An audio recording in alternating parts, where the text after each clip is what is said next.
Je confirme que le président de la République a décidé de donner plus d'appui au secteur privé guinéen dans la définition de la préférence. Ça existe dans la réglementation. Maintenant, nous avons travaillé sur la définition pour que l'actionnariat pourrait prétendre à cette préférence, celle des entreprises dont les actionnaires sont majoritairement des Guinéens. Donc le statut d'entreprise guinéenne du point de vue de la législation guinéenne ne suffit plus pour prétendre à cette préférence nationale.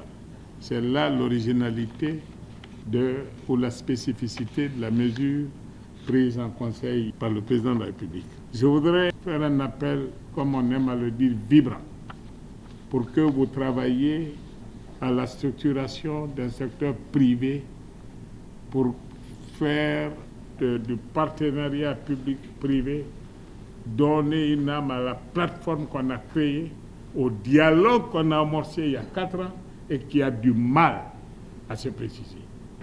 Vous ne pouvez pas savoir combien vous perdez dans vos querelles d'aujourd'hui. Vous y perdez, c'est cela la réalité. Regardez vos collègues de Côte d'Ivoire, du Sénégal.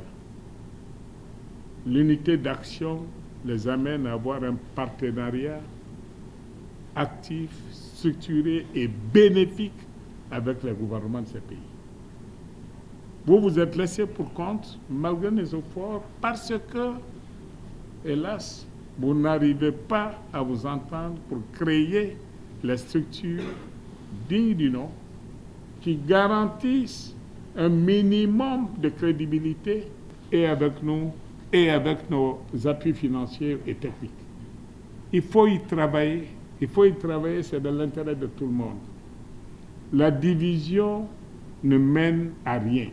Je ne sais plus que faire pour qu'il s'agisse du commerce, qu'il s'agisse des activités productives. Le secteur privé guinéen se donne la main pour se structurer dans l'intérêt du secteur privé. Ce n'est pas dans l'intérêt du gouvernement, c'est dans votre intérêt. Je lance donc un appel vibrant pour que vous preniez conscience de cette nécessité et que vous travailliez activement pour que cette année, qu'on ne sorte pas de l'année 2019 sans qu'on ait un secteur privé structuré où tous les acteurs se sentent concernés par la représentation ou les représentations que vous allez mettre en place. La division ne peut que ruiner vos efforts. La division ne peut que retarder le pays dans son élan vers le développement. La division ne peut que réduire l'impact en termes de contenu local de ce développement extraordinaire que nous connaissons aujourd'hui en Guinée. C'est vrai, ce n'est pas moi qui le dis, ce n'est pas un discours politique, c'est une réalité.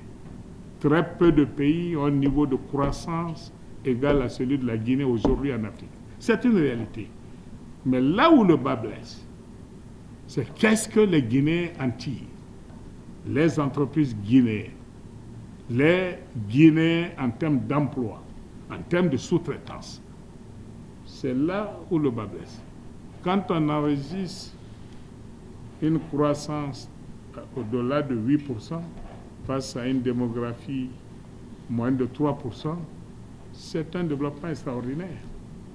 Ça veut dire qu'on avance. Mais que faire pour que cette croissance profite d'abord aux nationaux? C'est le grand défi que nous avons. Mais ce défi, le gouvernement ne peut pas le résoudre seul, sans un secteur privé organisé. C'est ensemble, dans la synergie d'action, que nous pouvons arriver à faire en sorte que ce qui sort de notre pays, en termes de richesse, profite d'abord à nous. Nous voulons promouvoir le contenu local à hauteur de 30% dans les projets publics. Mais si on n'est pas organisé, comment on va y arriver? Si on n'avait pas d'interlocuteur, comment on peut y arriver?